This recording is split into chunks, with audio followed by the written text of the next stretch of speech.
the fastest thing is whatever you're doing now, do the opposite and see where you need to fit, because your children are responding to you in the same way every time because you're responding to them in the same way every time. So let's mix it up. Let's change the channel, let's change the tune, and let's see if that helps them show up in a different way. Because usually when there's resistance from our children, it's simply because they want something different from you. That's it. So let's try and find that different that's going to suit them in the moment. So enduring really practical things that I see create a world of difference is they're so simple. It's always simple.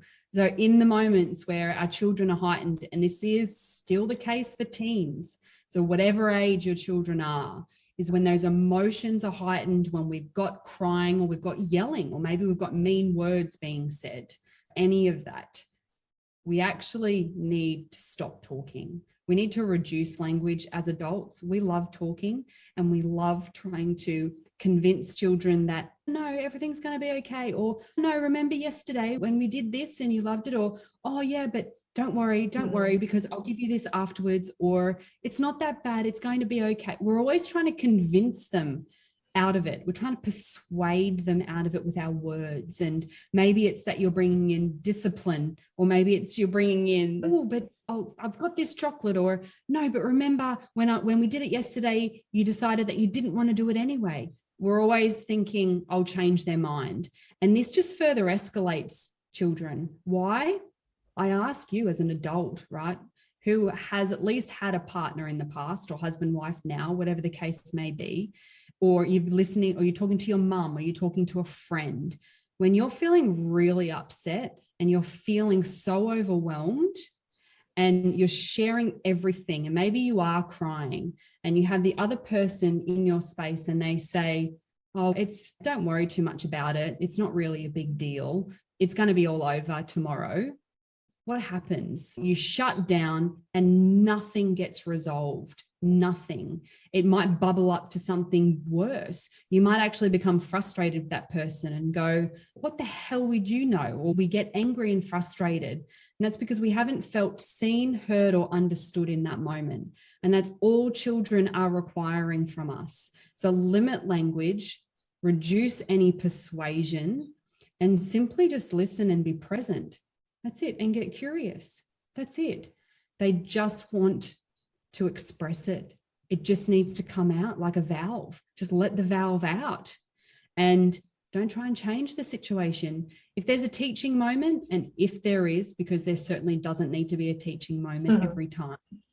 If there's a teaching moment, in that heightened moment is not when you do it. That will further escalate them, and it will prolong any meltdown or heightened emotion that they're feeling. So reducing language, this is a game changer. Only today I had a parent say, in the years that she has been a parent, the last few years, she has not had an enjoyable day with her kids. It's been years. She's got 3 young kids.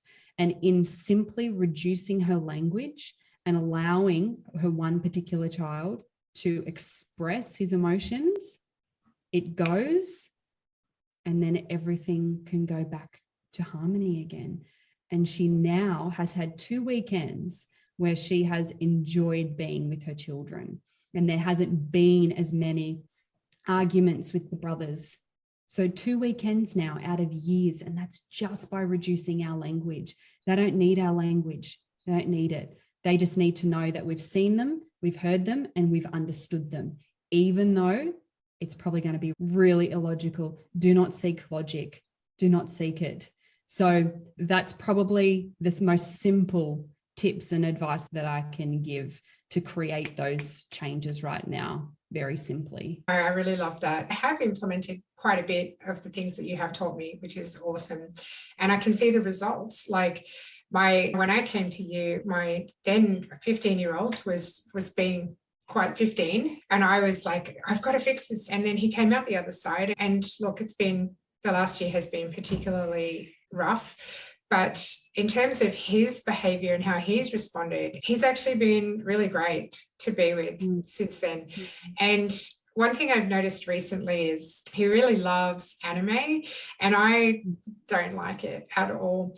But what I've learned is that because he wants to watch and he wants to share it with me. So one day I sat down with him and watched a show last year, and we both really enjoyed it. And he just wants me to be present with him when we're doing that. He doesn't want me looking at my phone because I've got to look at the subtitles. He just wants to be able to talk about that show with me. And then this year we found a new show that we just started watching. It comes out every Sunday. So we've already watched, I think, 3 or 4 episodes. And so every weekend I'm like, oh, when's the new episode coming out? So he gets really excited because I get excited.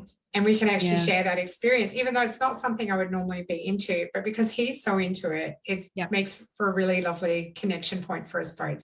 It's such a good story, though, because every mum wants to still connect with their son at 19, those teen years, those late teen years.